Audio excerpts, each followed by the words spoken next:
Kayak sampean tak suruh-suruh itu kan berat. Tapi Allah menyuruh dirinya, aujaba ala nafsih, kataba rabbukum ala nafsihir. Makanya saya kalau baca Quran tuh sering nangis. Cara boleh dibahasakan tuh sekesatria itu Allah ngelola alam raya ini.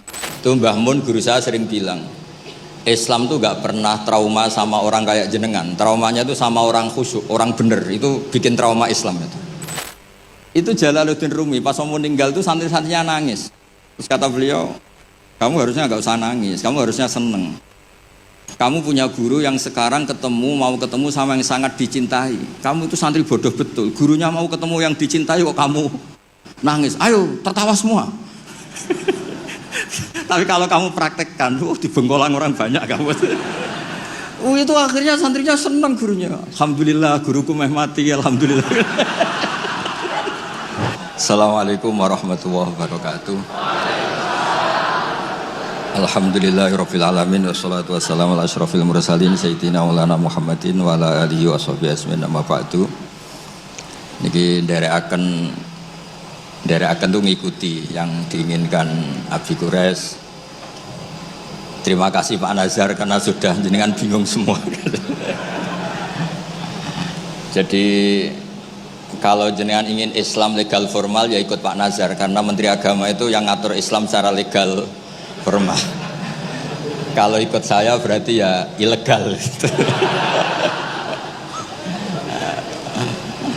Saya tadi guyon sama Pak Quraisy, menantunya itu bangga karena mertuanya bisa maksa Gus Bak datang ke sini. Begini ya, jadi neladani Rasulullah itu yang gampang-gampang saja. Nabi itu dalam keseharian itu biasa sekali, tapi hasilnya luar biasa. Kalau jenengan semua memang benar-benar biasa itu. Nah itu juga bagus karena nggak ingin nyaingi apa Nabi. Itu Mbah Mun guru saya sering bilang, Islam tuh nggak pernah trauma sama orang kayak jenengan. Traumanya itu sama orang khusyuk, orang bener. Itu bikin trauma Islam itu. Karena yang ngaku Nabi, yang aneh-aneh itu yang kayak Nabi mesti yang khusyuk-khusyuk. Yang kayak jenengan tuh mesti tidak bisa. Karena untuk jadi kiai saja orang tidak percaya, apalagi jadi Nabi itu. Jadi maka bersyukurlah karena Anda tidak mungkin mengaku sebagai Nabi apa? Palsu. Karena untuk jadi kiai saja orang nggak percaya. Saya tadi pagi saya setiap kesini itu mesti ngaji dulu di Begi. Jadi setahun itu mesti sudah lebih dari 3 kali. Bedanya nggak ketemu jenengan. Begini, saya tadi ngaji sama bareng-bareng Pak TGB. Beliau baca Itqon, saya baca Al-Muhaddam. Ini saya cerita yang ringan-ringan. Sekarang kan baru rame misalnya ajaran akhlak. Allah sendiri itu kalau boleh dibahasakan itu paling berakhlak. Saya beri sekian contoh betapa Allah itu sangat menata tata krama. Kata Allah, saya ini Tuhan. Inni haramtu zulma ala nafsi wa ja'altuhu bainakum muharraman. Kedoliman itu saya larang, bukan pada kalian saja. Saya sendiri melarang diri saya berlaku apa? Dolim. Terus Allah diceritakan oleh Rasulullah SAW. Kata Nabi, Innallaha hayyun karim. Allah itu pemalu. Jadi malu, ini ada Pak Lukman Hakim. Malu kalau ada orang mengangkat tangan kemudian nggak diijabahi. Saya malu, orang itu sudah ngangkat tangannya, sudah gini kok tidak saya kasih. Terus contoh lagi, ketika Anda merasa aktor pemberi sedekah, aktor apa? Itu Allah mengistilahkan dirinya itu mangdalladzi yuqridu waha qardan hasana. Siapa yang mau menghutangi saya? Ini Allah zat pemilik langit bumi yang punya semuanya, tapi mengistilahkan dirinya siapa yang mau menghutangi saya, siapa yang mau menolong saya, intan surwa yansurkum. Sehingga posisi adab ini yang dipakai di pesantren, di semua tradisi kita. Saya kalau merasa di sebagai narasumber mungkin saya tidak mau ngisi karena itu jumawa. Tapi kalau merasa disuruh menantunya Pak Quraisy, Mas Fikri tadi, itu berakhlak sekali itu. Seorang Gus Bah disuruh sama Fikri Segaf. Oh itu berakhlak sekali itu. Yang nyuruh yang nggak berakhlak itu. Ya Pak Alwi siap itu. Keponakan antum itu yang nggak berakhlak itu. Jadi dulu Islam itu segampang itu. Di kitab Bukhari diterangkan Nanti saya berdoa sama Allah supaya nanti ada isyarah supaya berhenti, jadi nggak lama-lama nanti. Nabi itu nggak jaga image. Nabi itu pernah jalan-jalan.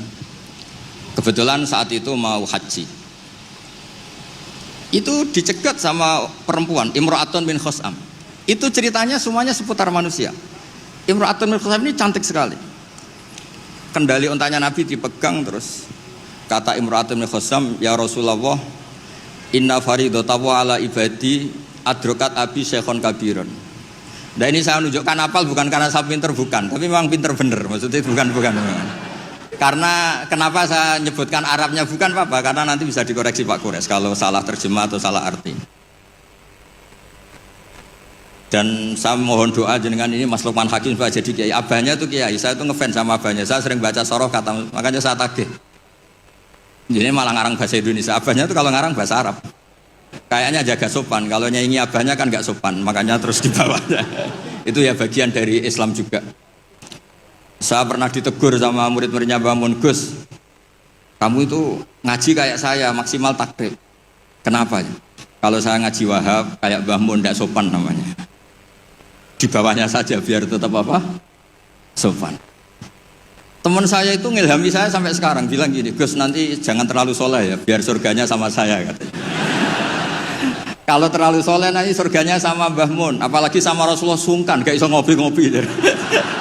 Itu guyon tapi tak angen-angen bener. Ya jadi jangan bayangkan di surga sama Rasulullah sungkan zaman. Zaman kan sudah capek sholat subuh, toh kan ingin nggak subuh. Karena surga. Zaman kan mau poligami aja takut istri, nanti kan bidadarinya banyak. Kalau ada Nabi sungkan. Dan nanti sama saya aja di pinggir-pinggir yang enggak ada. Supaya enggak apa? Tapi kalau amal pas-pasan, kuotanya tidak cukup, langsung neraka, itu resikonya. Karena pas, sekali nggak cukup, neraka. Makanya kuotanya lebih, tapi surganya yang apa? Biasa aja. Imra'atun bin Khosam itu cantik. Nabi pas itu dionta Ardafa al-Fadl bin Abbas. Fadl bin Abbas ini sepupunya Nabi. Fadl masih muda, masih ganteng muda. Terus fanadharul Fadl ilaiha wa nadharat ilaihi. Nah ini cerita betapa Nabi sebagai pengajar itu manusiawi sekali. Terus falau wa Rasulullah unukal Fadl. Nabi cara sekarang memalingkan Fadl supaya agak ngelihat perempuan ini, Imra'atun min Khosam. Pas Nabi lawa mungkin agak keras, Abbasnya tersinggung. Lawaita ibna ammik, gimana kamu sama sepupu kok gitu? Kata Nabi, ini Fadl melihat Imra'atun min Khosam tadi, gadis dari Khosam. Nah ini supaya sama ngerti, jangan bayangkan Nabi itu terus orang kalau mau tanya kok di jalan, nggak sopan, nggak berakhlak gitu. Ya biasa aja dijawab ya di jalan itu. Yang tanya juga agak sowan dulu enggak, ya di saja. Nah sekarang beberapa ustadz itu kalau ada orang tanya disuruh ke rumah, ternyata ustadznya masih belajar dulu. Itu nggak urusan sopan, ilmunya nggak cukup, kalau jawab langsung tuh nggak cukup. Terus dikemas sopan, nggak sopan tanya di jalan, di rumah. Pertanyaannya kasih dulu, ternyata belajar dulu. Oh itu benar-benar ustadz yang nggak sopan itu. Kan nggak efisien, nggak apa? Ini cerita di Sahih Bukhari. Inna faridatahu ala ibadi adrakat abi syekhon kabiran la yastati'u ayasbuta ala rakhilah wa fi riwayatin ayastamsika ala rakhilah.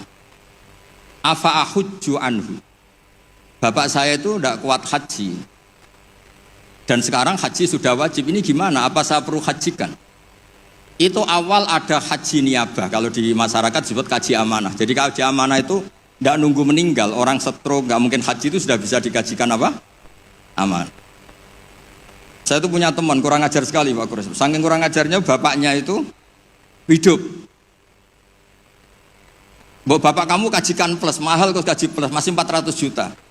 Nunggu meninggal saja kaji amanah 10 juta cukup. Wah kurang ajar betul itu. Sudah gitu masih bilang, malah infonya Gus, kalau orang Madura berani 4 juta katanya. Wah ngawur betul kamu itu. Itu berkahnya orang tadi, gadis tadi tanya sama Nabi itu akhirnya haji makdum itu 2. Ini saya ngomong fikih supaya harus aman ngerti fikih. Satu, amanat anil mayyit karena memang sudah tidak bisa haji. Dua, amanat anil makdub. Kalau di fikih disebut haji apa? Amanat dari makdub. Orang hidup tapi nggak mampu apa? Haji. Terus saya bilang sama tadi yang agak kurang ajar tadi. Ya kurang ajar betul maksudnya. Sini, bapak kamu biar memutuskan haji sekarang meskipun stroke masih bisa ngomong, masih Gus, masih ingat hartanya masih Gus. Suruh haji sekarang, di makdub sekarang. Pak, jenengan harus haji karena mampu, tapi itu enggak iso, amanah Pak. Ternyata amanah kalau masih hidup itu mahal, jual Innova. Walhasil terus sudah dihajikan amanah, orang itu meninggal. Mendingan mati Gus, murah, tadi masih mahal. Terus saya bilang gini, nah ini saya ngomong fikih biar Mas Fikri itu nggak salah lah, milih dewan pakar saya itu nggak salah, memang kayaknya memang kredibel ini. Saya sudah pamit sama Abi Gures. Itu di Sajaratul Ma'arif ada babu dzikri manaqiban nafsi, babu dzikri rajuli manaqiban nafsi. Bab seseorang itu boleh menyebut kelebihan dirinya kalau itu untuk kepentingan umat. Buktinya Nabi Yusuf ngendikan inni hafidun alim, urusan keuangan pasrahkan saya, inni hafidun alim. Dan semua Nabi mesti ngendikan inni lakum nasihun amin, saya ini orang yang punya niat baik. Jadi kata bapak saya kalau didik saya, tawadhu haram zaman akhir. Kenapa? Karena itu bentuk gak tanggung jawab. Disuruh mimpin negara gak mau, ngimami masjid gak mau, disuruh mulang gak mau. Ternyata karena gak mau tanggung jawab. Jadi tawaduk sama gak tanggung jawab itu bedanya sedikit. Sampean tawaduk apa gak tanggung jawab? Iya kan banyak orang tuh gak berani nyai. Wah saya dereng sakit gini, tapi komen. Kacau itu. Saya teruskan. Sehingga dulu yang dialami Nabi itu ya biasa.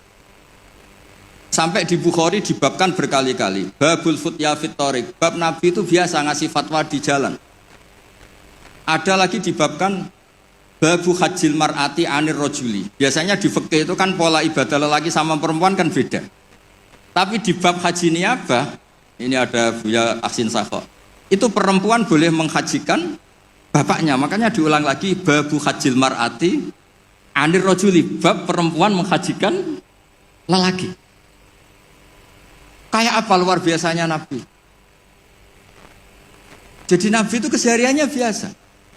Makanya Anda tidak usah khawatir misalnya di pesantren atau di komunitas Jawa atau di komunitas orang Timur, orang Indonesia. Mendidik akhlak, takut itu terlalu apa itu gak usah khawatir. Allah sendiri itu yang paling sopan. Sampai bilang untuk dirinya sendiri, kata rabbukum ala nafsihir rahmah. Kata itu mengharuskan, Allah itu mengharuskan dirinya untuk berbuat kasih sayang. Coba orang diwajib-wajibkan itu kan berat. Kayak sampean tak suruh-suruh itu kan berat. Tapi Allah menyuruh dirinya, aujaba ala nafsih, kata rabbukum ala nafsihir. Makanya saya kalau baca Quran tuh sering nangis. Cara boleh dibahasakan tuh sekesatria itu, Allah ngelola alam raya ini. Makanya dulu tuh banyak ulama itu pede. Saya tadi jagungan sama Pak Kures. Ulama dulu tuh pede. Kalau mau mati itu senengnya minta ampun, seneng sekali. Nggak kayak jenengan, hidup gak berani, mati ya gak berani itu. Wah, itu kacau itu. Mati itu dulu, ini cerita orang dulu. Kenapa ada tarian Jalaluddin Ar-Rumi, tarian kematian, tapi tidak usah ditiru, nanti dianggap aliran sesat. Karena di Indonesia itu kalau aneh-aneh terus bisa di-SK aliran sesat. Meskipun Pak Menteri tadi sudah pulang, tapi kalau tahu sampean sesat langsung dikasih itu. Itu Jalaluddin Rumi, pas mau meninggal itu santri-santrinya nangis. Terus kata beliau, kamu harusnya nggak usah nangis, kamu harusnya seneng. Kamu punya guru yang sekarang mau ketemu sama yang sangat dicintai. Kamu itu santri bodoh betul. Gurunya mau ketemu yang dicintai kok kamu nangis. Ayo tertawa semua. Tapi kalau kamu praktekkan, di Bengkolang orang banyak kamu. Itu akhirnya santrinya senang gurunya. Alhamdulillah guruku mati, alhamdulillah. Tapi dilihat kematian adalah awal ketemu yang dicintai. Lah begitu itu ya bersanad. Ketika Bilal, Sayyidina Bilal itu mau meninggal, itu orang sekelilingnya nangis. Beliau ya marah, jangan nangis. Ghadan nalqal ahibbah Muhammadan wa hisbah. Besok saya ini mau ketemu Rasulullah Muhammad. Kamu gak usah nangis. Ghadan nalqal ahibbah Muhammadan wa hisbah. Tapi mereka mengajarkan kebenaran itu rileks. Ya, mengajarkan kebenaran itu rileks. Ini cerita sunnah Rasul yang mudah kita tiru. Sama nggak usah bayangkan jadi kiai sufi terus terkenal wali, repot. Bisa kiamat kalau yang jadi wali sampean. Saya keberatan, betul keberatan. Mungkin Pak Kures nggak apa-apa. Orang sepuh itu biasanya legowo, gak apa-apa yang wali kowe. Saya yang komplain. Nggak terima saya. Karena nggak lewat saya, kalau lewat saya lewat orang dalam. Dulu Nabi Ibrahim itu pernah ingin umur tua. Allahumma rzuqni umran tawilan itu. Ini cerita kalau Allah itu ngelola agama ini ya seni, nggak terlalu serius. Sama Allah itu nggak dijawab. Ada orang sepuh sowan ke Nabi Ibrahim dikasih anggur. Ketika dimakan dikunyah keluar lagi, ngalir lagi. Ketika dikunyah ngalir lagi keluar. Orangnya sepuh. Nabi Ibrahim langsung masuk kamar. Ya Allah, ini engkau nyindir saya. Hem kena nganti tua, ya senasib penguneku. Akhirnya, ya Allah, doa tadi nggak jadi. Gitu. Artinya segampang itu Allah jawab. Pernah Nabi Ibrahim itu didatangi malakul maut. Saya pernah cerita ini. Israel datang ke Ibrahim. Saya disuruh nyabut nyawa kamu. Nabi Ibrahim kan GR. Ya beliau kan Khalilur Rahman, makanya marah dia. Nggak mungkin, Allah nggak menginfo dulu sama saya. Kalau kamu mau cabut saya, kamu ngawur Israel. Makanya kalau kamu bisa ngawurkan Israel itu sanatnya sampai Nabi Ibrahim itu. Kalau berani. Ngawur kamu. Saya nggak dikasih info dulu. Hal ra'aita habiban yumitu habibah. Masa ada kekasih bunuh yang dikasih, ini nggak bener. Logika kamu nggak bener. Wah Israel kan nggak bisa debat ya. Nggak pernah kuliah, nggak pernah munakosah dia. Datang lagi sowan ke Allah, ya Allah, kata Nabi Ibrahim, kata Khaliluka, hal ra'aita habiban yumitu habibah. Masa kekasih bunuh yang dikasihin? Karena Ibrahim gelarnya kan Khalilur Rahman, apa Khalilur Rahman. Terus sama Allah, kamu bilang gini Israel kan nggak bisa mikir. Makanya ada orang itu ngeluh itu, Gus bapak saya pas di sawah kok mati. Mbok Israel itu biarin sampai rumah dulu, kenapa? Pas di sawah mati, di pematang sawah itu belum mati itu cerita ke saya, Gus Israel itu kasih tahu tuh, masa kan bisa bunuh di rumah kan bisa. Sembrono betul itu. Terus saya bilang sebetulnya ada teori itu ada, tapi harus jadi nabi dulu. Masalahnya sekarang nabi sudah apa? Ditutup. Sebetulnya bisa kata saya itu. Terus akhirnya Ibrahim ini Israel dikasih tahu sama Allah. Bilang ke Ibrahim, hal ra'aita habiban yakrahu ayyalqa habibah. Dibalik logikanya. Ya Mas Lukman ya, hal ra'aita habiban yakrahu ayyalqa habibah. Masa ada kekasih tidak siap ketemu yang dikasih. Katanya kamu tuh kekasih Allah, masa ketemu tidak berani katanya. Oh, ketika langsung Nabi Ibrahim marhaban, oh ya gitu. Masalahnya Anda tidak kekasih Allah. Makanya jangan mati dulu. Nunggu di ACC jadi apa? Kekasih. Nanti baru mati. Jadi intinya beragama itu rileks, ada diskusi, ada somasi, ada komplain. Enggak apa-apa. Yang penting ini karena merasa nyaman dengan Allah Subhanahu wa taala. Makanya Nabi itu paling senang sama orang-orang desa itu. Saya ini meskipun banyak baca kitab, tapi sudah memutuskan Islam saya itu gaya Arabi, gaya orang-orang kampung sing badawa itu enggak priayi lah. Karena yang masuk surga awalan itu yang orang-orang enggak priayi itu. Karena malaikat repot tuh kalau ngadepi orang-orang enggak priayi ini. Saya pernah ada guru, ini betul, ini kisah nyata, ada guru mau dipidanakan gara-gara buka tes SD loh Pak Kures, kan sudah disegel sama dia, dibocorkan supaya santrinya lulus semua, SD-nya lulus semua, kan dikomplain mau dipidanakan. Ya karena saya di daerah saya kan ketua suku lah termasuk itu. Walhasil musyawarah sudah sowan Gus Bak dulu. Ternyata dalilnya tuh ngawur betul. Gus, gak apa-apa ya, buka gini gak apa-apa. Kenapa gak apa-apa? Ujian mungkar nakir dibuka kiai aja gak apa-apa, apalagi ini ujian. Ujian mungkar nakir kan sudah dibuka, marah buka. Waduh. Masa ujian SD gak boleh? Wah, kepala sekolahnya kan pusing. Jangan Gus, jangan diturutin, ini kacau, ini kacau.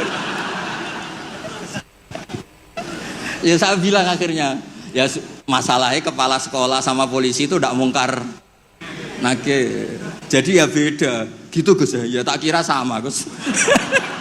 Dari ujiannya mungkar nakir saja bisa dibuka, bisa dibocorin. Masa ujian SD tidak boleh katanya. Makanya repot, kena orang-orang kayak gitu tuh repot. Nah orang Arabi itu logikanya seperti itu. Tapi jangan ditiru ya, tadi yang di Indonesia enggak boleh tetap kalau bisa di penjara kamu. Sudah miskin di penjara repot nanti. Sudah repot nanti. Ya kalau kaya kan agak bisa gimana gitu. Kalau miskin kan agak susah itu. Ya agak gimana ya, agak gimana-mana pokoknya kalau itu segampang itu. Ada orang Arabi tadi saya jagungan sama Pak Kores. Tanya sama Allah, Rasul, ya Rasulullah, man tawalla hisabi, nanti yang ngurusi hisab saya itu siapa? Kata Nabi, Allah. Allah binafsi, Allah sendiri yang menghisab, bukan malaikat, bukan. Iya, jadam. Orang Arabi itu fawallah, orang itu langsung, ya sudah Nabi saya mau pulang, sambil tertawa-tawa. Sama Nabi dipanggil, weh Arabi, kenapa kamu tertawa-tawa? Jawabnya lucu. Kenangan saya dengan Allah di dunia itu baik-baik saja. Maka nanti di akhirat juga baik-baik saja. Kalau sama malaikat saya tidak punya kenangan. Loh itu Nabi komentar itu fakuhal Arabi, kamu pinter yo gitu. Makanya kamu harus yakin kalau nanti ketemu Allah itu baik-baik. Buktinya kita di dunia tanpa prestasi ya baik-baik saja. Kita penuh problem, Allah ya baik-baik saja. Enggak terus, makhluk tanpa ada gunanya keluar dari bumiku ya. Nah itu penting. Jadi Allah itu suka. Makanya ada hadis ana indadoni abdibi, saya ini terserah cara pandang hamba. Ini yang terakhir meskipun belum disemprit Pak Kures. Sudah dapat izin.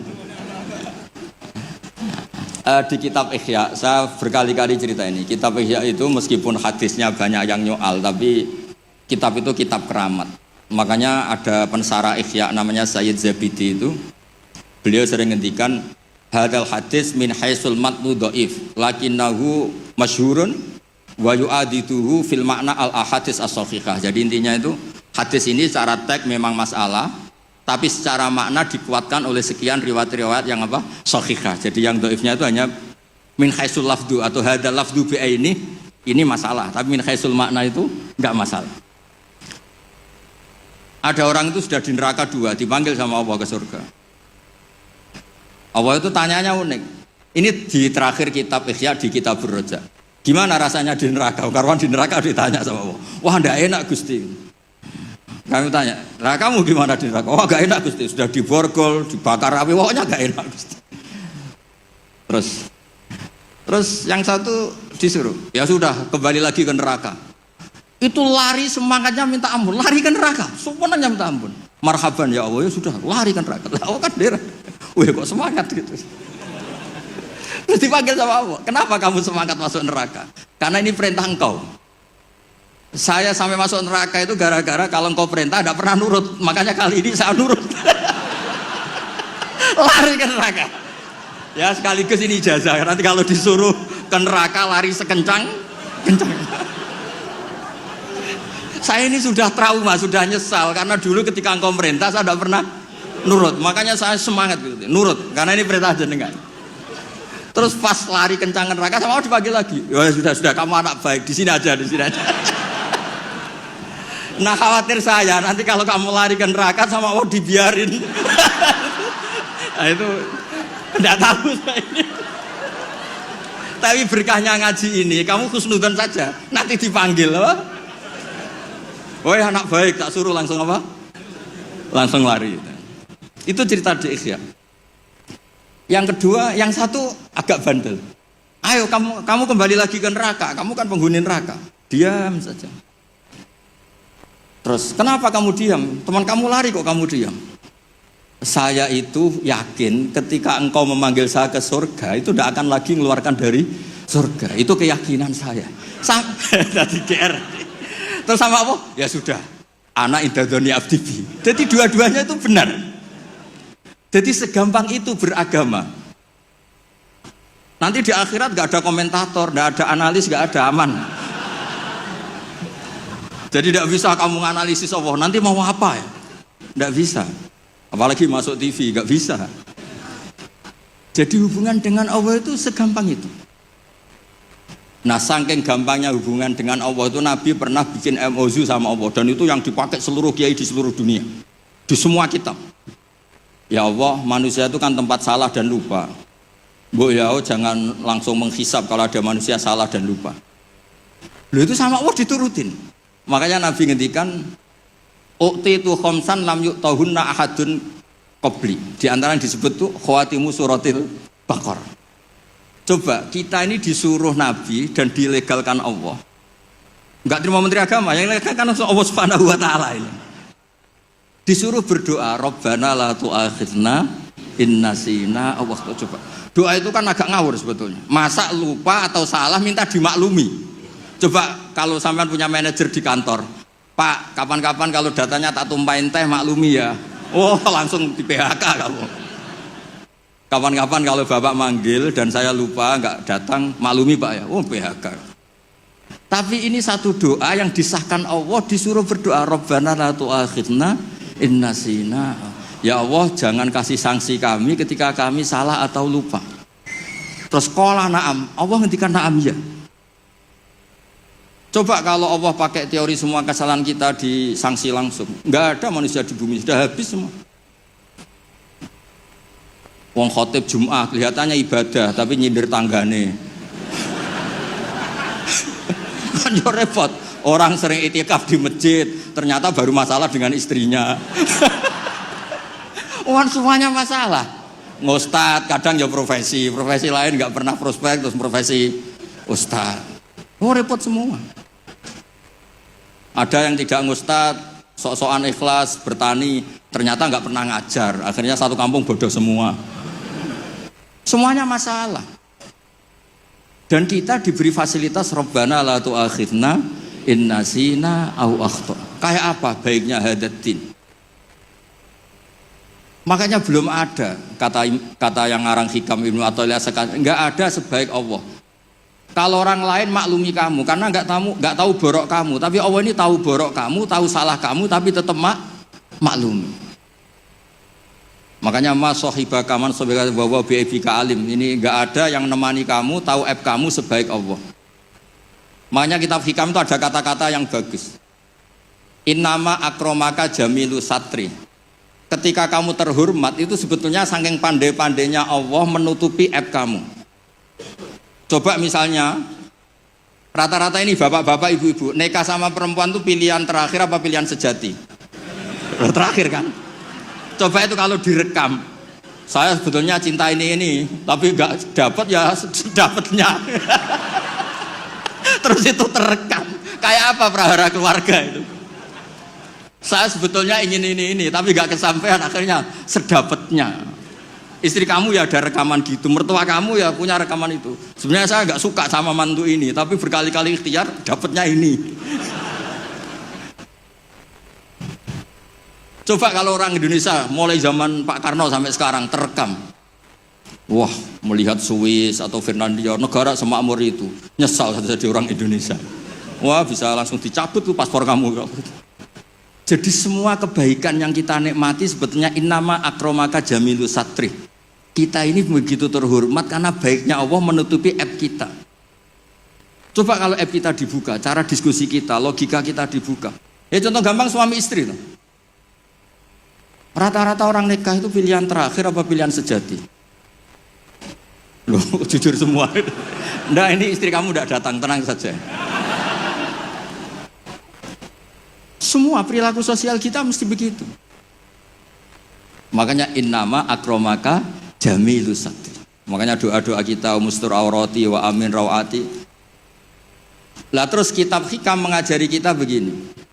Ajhalun nas man taraka yaqina ma inda lidhonni ma indan nas. Bodoh-bodohnya orang itu yang meninggalkan keyakinan dirinya karena dia tahu betul tidak sesoleh itu. Hanya karena pencitraan atau komentar orang banyak. Misalnya gini, saya seorang ustadz. Mungkin orang lain ngira kan ustadz itu bersih, steril, gini-gini. Padahal si ustadz ini ngerti dia punya masa lalu, dia tidak maksum, dia tidak nabi. Harusnya dia itu lebih berkeyakinan tentang apa yang pernah dialami sehingga dia tetap sopan, tetap menghormati orang. Jangan menurut persangkaan orang banyak yang anggap dia itu bersih. Jadi misalnya gini, Anda dosen di IAIN atau UIN atau di pondok atau di kampus apa saja, atau Anda menteri, ada presiden, siapa saja. Sebetulnya kan setelah kita jadi dosen mungkin kita ngomong, oh ngajar itu ibadah, mencerdaskan bangsa gini-gini. Ternyata mungkin Anda ini cita-citanya itu jadi pengusaha, berhubung gagal daftar jadi dosen. Banyak tuh teman-teman saya yang jadi ustadz, Gus, aku bisnis bolak-balik gak kasil, Gus, jadi ustadz malah jadi kiai. Kalau itu dibuka Allah semua habis. Misalnya keluarnya menteri, wah enak jadi menteri, ditegar-tegur tok mbek presiden. Kalau itu direkam, wong saya, ini cerita saya terakhir, saya itu pernah ketemu kiai sepuh Pak Kures, sepuh sekali, temannya bapak, datang ke saya. Agak kacau betul ini, mentang-mentang temannya bapak sama saya itu gak bosok, saya tetap cium tangan untuk temannya bapak. Pas rame-ramenya MUI ngaramkan rokok itu. Gus, saya ini mau tanya jenengan, kalau jenengan jawab haram tak lawan. Waduh, kalau jawab haram tak lawan katanya. Kalau jawab halal tak ikuti katanya. Yang saya senang dari cerita dua kiai sepuh ini begini, saya ini kiai sepuh, Gus. Saya ini hiburan saya itu rokok di pojok musola. Habis maghrib sampai jam 10. Kalau istri sudah tenang, tidak berontak baru pulang. Gitu. Karena kalau belum ngantuk itu bawaannya ngomel kan. Ini yang cerita dua orang ini. Jadi hiburan saya itu rokok sama teman-teman musola. Tapi sekarang rokok diharamkan. Tolong kasih tahu MUI, Gus. Raro rasanya jadi kiai katanya. Kalau orang awam hiburan kan bisa lihat dangdut katanya, bisa saweran. Saya ini kan kiai, Gus, gak pantas. Hiburannya hanya rokok. Gitu aja kok diharamkan. Gitu. Ya sudah bah, halal kata saya. Oh itu senengnya bukan main. Setelah itu kemana-mana bilang, kata Gus Pak halal. Waduh. Alasannya itu hiburannya katanya. Jadi saya semenjak jadi kiai itu ya sering dapat orderan fikih itu. Ya maksud saya beragama itu mudah, yuridu wa bikumul yusra wala yuridu bikumul usra. Jadi ana intagoni abdi. Makanya sampean harus yang seneng, yang ceria. Karena ini untuk ngelawan setan. Setan itu suka kalau orang Islam itu susah, kemudian menyalahkan agama ini, menyalahkan sistem alam raya ini sehingga tidak ridho dengan kodok qadar. Makanya disebut innaman najwa minasyaitoni liyahzunal ladzina amanu. Jadi kalau pikiran yang ngajak susah itu minasyaiton. Berarti yang ngajak seneng itu minallah. Makanya saya ini ustadz beneran ini karena ngajak orang seneng gitu. Kalau yang ngajak susah itu masalah itu. Wong jelas di Quran la tahzan, jangan susah. Enggak ada di Quran la tafrah, itu enggak ada. Yang ada qul bi fadlillah wa bi rahmati fa bidzalika falyafrahu. Ya saya pernah dikomplain sama kiai-kiai yang khusuk-khusuk Pak Kores. Gus ini nanti kalau maghrur, orang gara-gara ngaji jenengan isane seneng tok terus atau susah. Terus saya bilang masalahnya apa? Kalau enggak tahu susah sampai akhirat kan bagus kata saya. Terus tapi itu saya enake dhewe fasik. Oh nak fasik ku wis asli sedurunge ngaji aku wis fasik. Kok nyala-nyalain saya kata saya. Nah ini penting ya supaya jenengan itu beragama itu rileks nyaman karena Allah itu suka sekali menghitung nikmatnya itu suka. Dulu ada orang Arabi datang ke Nabi itu gak punya apa-apa. Terus tanya, ya Rasulullah engkau menyuruh saya syukur, saya ini gak punya apa-apa. Nyukuri apa? Istri gak punya, harta gak punya, semuanya gak punya. Saya nyukuri apa? Nabi itu ngelihat sandalnya di padang pasir kan panas.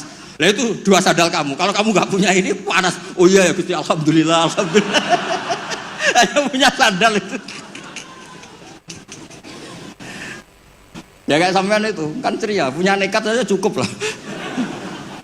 Kenapa seneng? Gak usah alasan, nekat saja pokoknya penting. Ya jadi sekaligus ijazah, jadi yang dihitung apa itu alam nasroh, hati lapang. Terus kul bi fadlillah wa bi rahmati fa bidzalika. Bapak saya itu paling sering mensyariatkan seneng. Kalau pagi ngajak jalan-jalan saya itu, kalau ada orang miskin itu di warung nongkrong, rokoknya satu aja hutang, satu ler aja hutang. Terus ngomong itu seakan-akan dunia miliknya.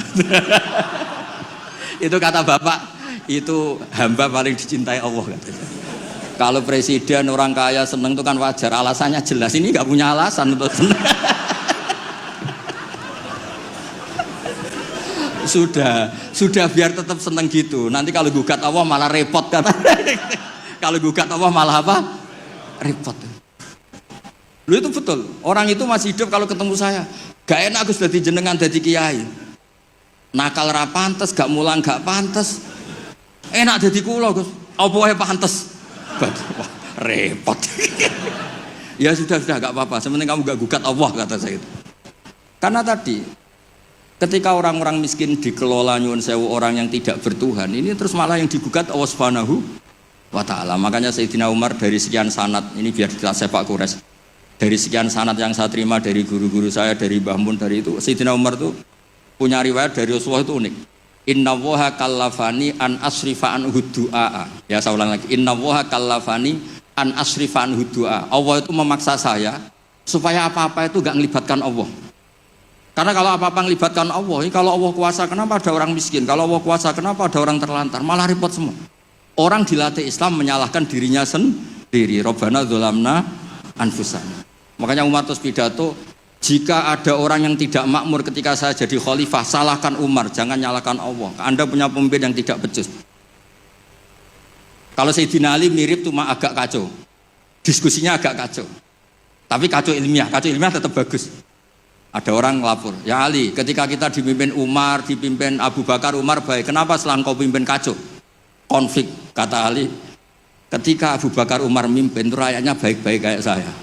Pas saya mimpin, rakyatnya kayak kamu.